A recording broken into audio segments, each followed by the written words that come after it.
राधे राधे। नमस्कार दोस्तों, स्वागत है आपका भजन ज्ञान चैनल में। मैं उमा संहिता 588 पेज से पढ़ रही हूँ शिव पुराण के। और ये विभिन्न नरकों के बारे में दिया है। विभिन्न नरकों में जो पीड़ा दी जाती है, जो कष्ट दी जाती है, उसके बारे में दिया है। अलग अलग पाप जो करते हैं उसके द्वारा जो उनको नरक प्राप्त होते हैं उनके बारे में पूरा दिया हुआ है। आप सुनिए, दूसरों को भी शेयर करिए। विभिन्न पापों के कारण मिलने वाली नरक यातना का वर्णन तथा कुक्कुवरल बलि, काक बलि और देवता आदि के लिए दी गई बलि की आवश्यकता और महत्ता का प्रतिपादन। सनत कुमार जी कहते हैं, व्यास जी, इन सब भयानक पीड़ादायक नरकों में पापी जीवों को अत्यंत भीषण नरक यातना भोगनी पड़ती है। जो मिथ्या आगम पाखंडियों के शास्त्र में प्रवृत्त होता है वो दिजिन्न नामक नरक में जाता है और जिह्वा के का आकार में आधे कोस तक फैले हुए तीक्ष्ण हलों द्वारा वहाँ उसे विशेष पीड़ा दी जाती है। जो क्रूर मनुष्य माता पिता और गुरु को डांटता है उसके मुंह में कीड़ों से युक्त विष्ठा ठूंसकर उसे खूब पीटा जाता है।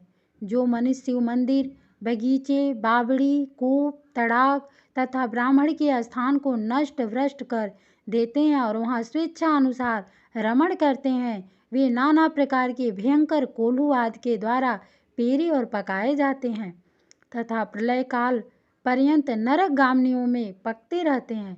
पर स्त्रीगामी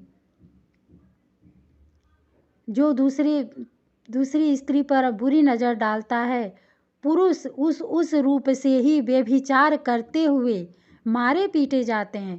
पुरुष अपने पहले जैसे शरीर को धारण करके लोहे की बनी और खूब तपाई हुई नारी का गाढ़ आलिंगन करके सब ओर से जलते रहते हैं। वे उस दुराचारी स्त्री का गाढ़ आलिंगन करते और रोते हैं। जो सत्पुरुषों की निंदा सुनते हैं उनके कानों में लोहे या तांबे आदि की बनी हुई कीलें आग से खूब तपाकर भर दी जाती है। उनके सिवा जस्ते, शीशे और पीतल को गलाकर पानी के समान करके उनके कान में भरा जाता है। फिर बारंबार गर्म दूध और खूब तपाया हुआ तेल उनके कानों में डाला जाता है। फिर उन कानों पर वज्र का सा लेप कर दिया जाता है। इस तरह क्रमशः उनके कानों को उपयुक्त वस्तुओं से भरकर उनको नरकों में यातनाएं दी जाती है। क्रमशः सभी नरकों में सब ओर से यातनाएं प्राप्त होती है और सभी नरकों की यातनाएं बड़ा कष्ट देने वाली होती हैं। जो माता पिता के प्रति भावें टेढ़ी करते अथवा उनकी ओर उदंडतापूर्वक दृष्टि डालते या हाथ उठाते हैं, उनके मुखों को अंत तक लोहे की कीलों से दृढ़तापूर्वक भर दिया जाता है। जो मनुष्य लुभाकर स्त्रियों की ओर अपलक दृष्टि से देखते हैं, उनकी आंखों में तपाकर आग के समान लाल की हुई सुइयां भर दी जाती है। जो देवता, अग्नि, गुरु तथा ब्राह्मणों को अग्रभाग दिन निवेदन किए बिना ही भोजन कर लेते हैं, उनकी जिह्वा और मुख में लोहे की सैकड़ों कीलें तपाकर ठूस दी जाती है। जो लोग धर्म का उपदेश करने वाले महात्मा कथावाचक की निंदा करते हैं, देवता, अग्नि और गुरु के भक्तों की तथा सनातन धर्म शास्त्र की भी खिल्लियाँ उड़ाते हैं, उनकी छाती, कंठ, जिह्वा, दांतों की संधि, तालू, ओठ, नासिका, मस्तक तथा संपूर्ण अंगों की संधियों में आग के समान तपाई हुई 3 शाखा वाली लोहे की कीलें मुदगरों से ठोकी जाती है। उस समय उन्हें बहुत कष्ट होता है। तत्पश्चात सब ओर से उनके घावों पर तपाया हुआ नमक छिड़क दिया जाता है। फिर उस शरीर में सब ओर बड़ी भारी यातनाएं होती हैं। जो पापी शिव मंदिर के पास अथवा देवता के बगीचों में मलमूत्र का त्याग करते हैं, उनके लिंग और अंडकोश को लोहे के मुदगरों से चूर चूर कर दिया जाता है तथा आग से तपाई हुई सुइयां उसमें भर दी जाती है, जिससे मन और इंद्रियों को महान दुख होता है। जो धन रहते हुए भी तृष्णा के कारण उसका दान नहीं करते और भोजन के समय घर पर आए हुए अतिथि का अनादर करते हैं, वे पाप का फल पाकर अपवित्र नरक में गिरते हैं। जो कुत्तों और गौओं को उनका भाग अर्थात बलि न देकर स्वयं भोजन कर लेते हैं, उनके खुले हुए मुंह में 2 कीले ठोक दी जाती है।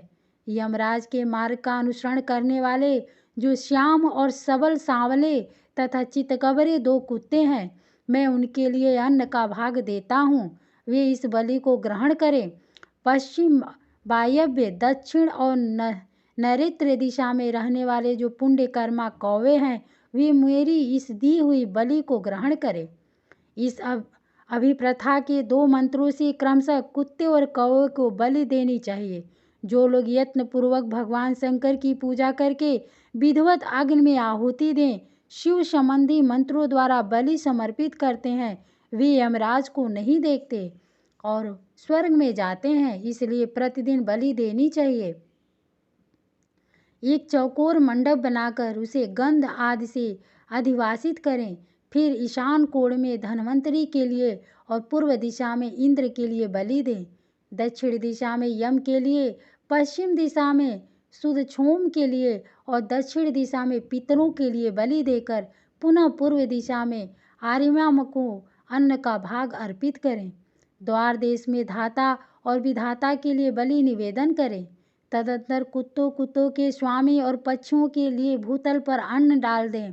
देवता, पितर, मनुष्य, प्रेत, भूत, भाग, पक्षी, कृमि और कीट ये सभी गृहस्थ से अपनी जीविका चलाते हैं। स्वाहाकार, स्वधाकार, बसटकार तथा हंतकार ये धर्ममयी धेनु के 4 स्तन हैं। स्वाहाकार नामक स्तन का पान देवता करते हैं, स्वधा का पितर लोग, बसटकारक का दूसरे देवता और भूतेश्वर तथा हंतकार नामक स्तन का सदा ही मनुष्य गण पान करते हैं। जो मानव श्रद्धापूर्वक इस धर्ममयी धेनु का सदा ठीक समय पर पालन करता है, वह अग्निहोत्री हो जाता है। जो स्वस्थ रहते हुए भी उसका त्याग कर देता है, वो अंधकारपूर्ण नरक में डूबता है।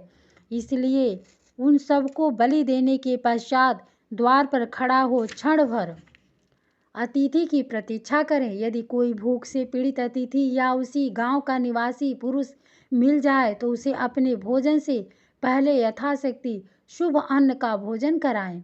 जिसके घर से अतिथि निराश होकर लौटता है, उसे वह अपना पाप दे बदले में उसका पुण्य लेकर चला जाता है।